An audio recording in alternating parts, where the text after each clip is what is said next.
Tamil cinema में psycho thriller फिल्में काफ़ी आम हैं और एक तरह की ताजगी लाने के लिए इस शैली में पाए जाने वाले पुराने ट्रॉप्स से छुटकारा पाना होगा। हालांकि जयम रवि की राइवन एक अच्छी पटकथा के साथ हमें अराजक पात्रों के ठीक बीच में रखने में कामयाब होती है, लेकिन अंधेरे सामग्री और विरोधियों की बेतुक विचारधारा हमें दुनिया की पूरी तरह से सराहना नहीं करने देती।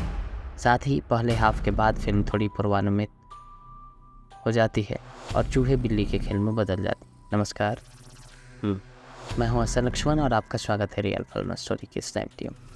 शुरुआती दृश्य में हमें अर्जुन जयम रवि से परिचित कराया जाता है, जो एक लीडर पुलिसकर्मी है जो न्याय को अपने हाथों में लेने के लिए कुख्यात है। उसका करीबी दोस्त एंड्रयू यानी नारायण, जो एक पुलिसकर्मी भी है, लगातार उससे अपने गुस्से पर नियंत्रण रखने के आग्रह करता है। उसे चिंता है कि अर्जुन का दृष्टिकोण उन दोनों को खतरे में डाल सकता है। इसी बीच एंड्रयू अपनी पत्नी जैस्मिन यानी विजय लक्ष्मी, बहन नयनतारा और बेटी सोफिया के साथ एक खुशहाल पारिवारिक जीवन का आनंद ले रहा है। हालांकि उनके प्रतीत होने वाले सुखद जीवन में एक दुखद मोड़ आ जाता है जब उनका सामना एक भयावह मामले से होता है। ब्रह्मा यानी राहुल बोस नामक एक मनोहत्यारा, जो रात में युवा लड़कियों का अपहरण करता है और उनकी बेरहमी से हत्या कर देता है। जैसे जैसे शवों की संख्या बढ़ती है, पुलिस विभाग को हत्याओं में एक भयावह पैटर्न का पता चलता है।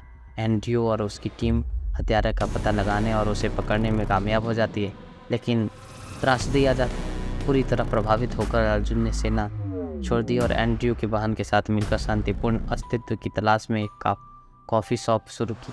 हालांकि उनकी शांति तब भंग हो जाती है जब ब्रह्मा पुलिस हिरासत से भाग जाता है और अपनी हत्या की घटना को फिर से शुरू करता है। क्या अर्जुन ब्रह्मा को पुनः पकड़ पाएगा, उसे न्याय के कटघरे में ला पाएगा, या क्या इससे भी अधिक द्वेषपूर्ण मनोरोगी छाया में छिपा?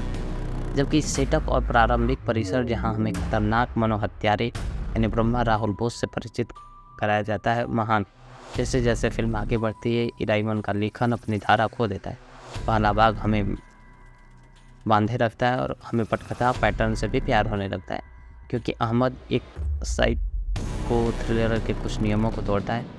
वह फिल्म में अपने मुख्य किरदारों को कुछ ही मिनटों में इस हत्यारे का ठिकाना ढूंढ लेते हैं और इसका सामना भी करवा देते हैं। इससे हमें यह जानने की उत्सुकता होती है कि हम शेष 2 घंटों में क्या देखने वाले।